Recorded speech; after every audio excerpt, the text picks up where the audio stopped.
తాకట్టులో ఉన్న బంగారాన్ని విడిపించి ఆ రోజు ఆన్లైన్ రేటుకే మేము కొంటాం. Sharma gold company.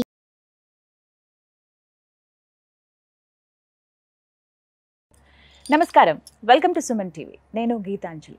అసలు దత్తాత్రేయ స్వామి వారు ఎవరు, ఎలా అవతరించారు, వారి మహిమలేంటి, ఎలా ఆరాధించాలి, మనందరికీ ఉన్నటువంటి సందేహాలను నివృత్తి చేసేందుకు ప్రస్తుతం మనతో పాటు ఉన్నారు ప్రముఖ ఆధ్యాత్మికవేత్త, దత్తాత్రేయ ఉపాసకురాలు శ్రీ లతా దత్త గారు. వారితో మాట్లాడి మరిన్ని విషయాలు తెలుసుకుందాం. లతా దత్త గారు నమస్కారం అమ్మా. నమస్తే గీతాంజలి. ఇక్కడ ఉన్నటువంటి మహిళలు ఏంటంటే వాళ్ళకి స్వామి ఎన్నో నిదర్శనాలు చూపించారటండి. అదే అవి మనతో పంచుకునేందుకు సిద్ధంగా ఉన్నారు. ముందుగా మీ అనుభవం చెప్పండి. నమస్తే అండి. నమస్తే. నా పేరు రజిత అండి. రజిత గారు. రజిత ఎక్కడి నుంచి వచ్చారు? నేను ఖమ్మం దగ్గర సత్పల్లి నుంచి వచ్చాను. నాకు హెల్త్ ప్రాబ్లమ్స్ చాలా ఉన్నాయి. అంటే ప్రాబ్లమ్స్ అని కూడా చెప్పొచ్చో లేదో తెలియదు, కానీ నేను చూడటానికి ఇట్లా ఉంటాను, కానీ ఎప్పుడు ఎట్లా ఉంటానో నాకు తెలియదు. అప్పుడు సడన్గా వస్తుంది బ్యాక్ పెయిన్ అని, స్టమక్ పెయిన్ చాలా రోజుల నుంచి నన్ను బాధిస్తుంది. అమ్మ నాకు అప్పుడు తెలియదు అసలు. ఆ టైంలో నాకు అమ్మ పరిచయం అయ్యి 4 months 5 months అవుతుంది అంతే. నేను ఇట్లా ఈ పెయిన్ ఎన్నో హాస్పిటల్ తిరిగాను, దీని గురించి ఎక్కడ నాకు సెట్ అవ్వలేదు అసలు. ఫుడ్ వల్ల వస్తుందో దేని వల్ల వస్తుందో అర్థం కాలేదు. లాస్ట్కి ఒక హాస్పిటల్లో వాళ్ళు నీకు ఫుడ్లో చేంజ్ వల్ల వస్తుంది, వాటిని చూసుకొని తినమని చెప్పారు. నేను అందువల్ల ఏమి తినకుండా ఏది పడుతుందో అది మాత్రమే తినేదాన్ని. అట్లా నేను ఇడ్లీ ఒకటి, కర్డ్ రైస్ ఒకటి, ఇంతే. ఇదే నా లైఫ్. ఎన్ని సంవత్సరాలుగా? ఇది నేను ఒక 10 years అని చెప్పొచ్చు. అమ్మో. నేను స్వామిని కూడా, భగవంతుని కూడా నేను ఎక్కువ నమ్మనండి. అయితే సాయిబాబాని బట్టి కొంచెం పూజిస్తాను నేను. బాబా దగ్గర కూర్చున్నా లాస్ట్ ఒక 4 months ముందు. బాగా విపరీతంగా ఉంది ఇక నా ప్రాబ్లమ్స్, ఇక స్టమక్ పెయిన్ అనేది. ఆ పెయిన్ రావటం, వాష్రూమ్కి వెళ్ళటము, ఇదే కంటిన్యూ ఉంటుంది. అది వచ్చినప్పుడు ఏంటి స్వామి నేనేం చేస్తున్నా, నా హెల్త్ ఎందుకు ఇట్లా ఉంటుంది అని బాబా ముందు కూర్చొని ఇంకా నా బాధని చెప్పుకుంటున్నా రోజు, ఎందుకు ఇలా జరుగుతుంది అని. జరుగుతున్నప్పుడు టైంలో ఇట్లా టైంపాస్ కోసం టీవీ పెట్టుకొని చూస్తుంటే ఇట్లా ఒక ప్రోగ్రాంలో కనపడ్డారమ్మ. వాళ్ళు అలానే చెప్తా ఉంటారులే, అసలు ఎన్నిసార్లు ఇంత పూజ చేస్తున్నా నాకు ఏ దేవుడు నాకు ఇది చేయట్లేదు కదా, ఇట్లానే చెప్తారులే అని అట్లా అనుకున్నాను. అనుకుని మా సారు గానగాపూర్ వెళ్ళాలని అనుకున్నారు. వెళ్ళాలనుకున్నప్పుడు నన్ను రమ్మన్నారు. ముందు వస్తానన్నాను, తర్వాత పెయిన్ వచ్చింది, నేను రావట్లేదు మీరు వెళ్ళండి అన్నాను. తర్వాత నెక్స్ట్ టైం ఇంకోసారి ఇట్లా మాటల్లో మా బాస్ వాళ్ళు వీళ్ళు వెళ్ళారా, మనం కూడా వెళ్దామా అన్నారు. నేనే అడిగాను ఇట్లా వెళ్తున్నారు అంటే, అయితే మనం కూడా వెళ్దాంరా నేనే అన్నాను. వెళ్దాము, సాటర్డే సండే కదా, వెళ్ళిపోదాము గానగాపూర్ అన్నాను.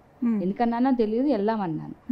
వెళ్ళిపోయామండి. వెళ్ళిపోయిన తర్వాత దర్శనం అదంతా నాకు అక్కడ చెప్పింది ఏం చెప్పారంటే, అక్కడ దర్శనం అంత ఈజీగా అవ్వదు, జనాలు ఫుల్గా ఉంటారు, లైన్లో నిలబడాలి, నీ హెల్త్ బాగోలేదు, నేను వస్తున్నా, స్వామి ఇప్పుడు రప్పించుకుంటున్నాడేమో, నేను వస్తున్నా, ఆయన ఇష్టం, నాకైతే ఓపిక లేదు, లైన్లో నుంచోబెడతాడో తీసుకెళ్ళి దర్శనమే చేపిస్తారు. వెళ్ళానండి, 10 members కంటే ఎక్కువ లేదు దర్శనానికి. దర్శనం ఫ్రీగా చేసుకున్నాను. పొద్దున్నే సాయంత్రం 2 పూట్లా చేసుకున్నాను. సాయంత్రం టైంలో పల్లకీ సేవ టైంలో వెళ్ళినప్పుడు దర్శనం చేసుకొని వచ్చి నేను కూర్చుంటే నాకు విపరీతమైన హెడేక్ వచ్చిందండి. అప్పుడు దాకా నేను బాగానే ఉన్నాను. నా హెడేక్ కూడా అసలు నేను చూడలేదు నా జీవితంలో, అంత తలనొప్పి. నేను ఇంకా నా వల్ల కాదు వెళ్ళిపోదాం అనుకున్న టైంలో అమ్మ తన భక్తులను తీసుకొని అక్కడికి వచ్చారు. నాకు తెలియదు అసలు తీసుకొని వచ్చారనుకున్న విషయం కూడా నాకు తెలియదు. నేను ఇట్లా పట్టుకొని కూర్చొని బాధపడుతూ ఉంటే మా సార్ పక్క నుండి, ఆవిడ లలితా చౌదరి గారు అనుకుంటా, చూడు అన్నారు. ఇక్కడున్న హ్యాండ్ బ్యాగ్ పట్టుకొని అమ్మ కనపడగానే పట్టుకొని పరిగెత్తిపోయాను. అమ్మ ఎందుకు ఆ జనంలో నుంచి బయటకు వచ్చారో కూడా అమ్మకు తెలియదు. ఆ దేవుడు అట్లా తీసుకొచ్చాడు. ఆయన ఎలా లైన్ చేస్తాడంటే, ఇక్కడ చెప్పేది ఏంటంటే, నీలాగా ఇంకొక భక్తురాలు ఉంది అక్కడ, నా శిష్యురాలు ఉంది అక్కడ, నీకు ఆమెకి ఇదే ప్రాబ్లం ఉంది, నీకే కాదు చాలా మందికి ఉంటాయి. అంటే నేను ఒక టైంలో ఏమనుకున్నానంటే, అమ్మ ఈ లైఫ్ వద్దు, బాధపడద్దు, మీరు ఎంత పెయిన్ అనుభవించారో అర్థం చేసుకోగలం. అమ్మ బయటకు వచ్చారు. ఫోన్ మా ఏదో వచ్చినట్టుంది అమ్మకి, ఫోన్ మా వస్తే వెళ్ళిపోయి నేను కాలం పెట్టాను. కానీ అమ్మ ఒక్కటే, అసలు నా నొప్పి ఏంటో నా బాధ ఏంటో అమ్మకి తెలియదు అసలు. నేను ఎవరో కూడా అసలు, అమ్మ అదే ఫస్ట్ టైం మేమిద్దరం ఎదురుపడడం కూడా. నా నెత్తి మీద చేయబెట్టి నీ కర్మలన్నీ ఈ రోజు నుంచి పోవాలన్నారు. అని అన్నంగానే అమ్మ నేను దర్శనం అయిపోయిందా అన్నారు. దర్శనం అయిపోయిందమ్మా అంటే నేను చేసుకొని వస్తానని చెప్పి వెళ్ళిపోయారు అమ్మ. వచ్చి కూర్చున్నానండి. 11 ఆవలింతలు వచ్చాయి నాకు పట్టకోకుండా. అసలు నేను ఎప్పుడు చూడలేదు అంత చేటు. ఆ 11 ఆవలింతలు వచ్చిన తర్వాత తలనొప్పి తగ్గిపోయింది. అప్పటి నుంచి ఇప్పటి వరకు నేను ఆ హెడేక్ టాబ్లెట్ ఇదివరకు వారంలో 2 సార్లు 3 సార్లు వేస్తూ ఉండేదాన్ని ఆ తలనొప్పికి. మా వాళ్ళు అంతా ఉండేవాళ్ళు, ఎందుకు ఇన్ని ట్యాబ్లెట్స్ వాడుతున్నావు, ఇప్పటికే హెల్త్ బాగాలేదు, ఇంకా పాడైపోతాయి అని చెప్పేవాళ్ళు. అమ్మ ఆశీర్వాదం ఎప్పుడైతే నాకు ఇచ్చిందో అప్పటి నుంచి ఇప్పటికీ మహా అయితే 2 monthsకి ఒకటి పడుతుందేమో నిజంగా.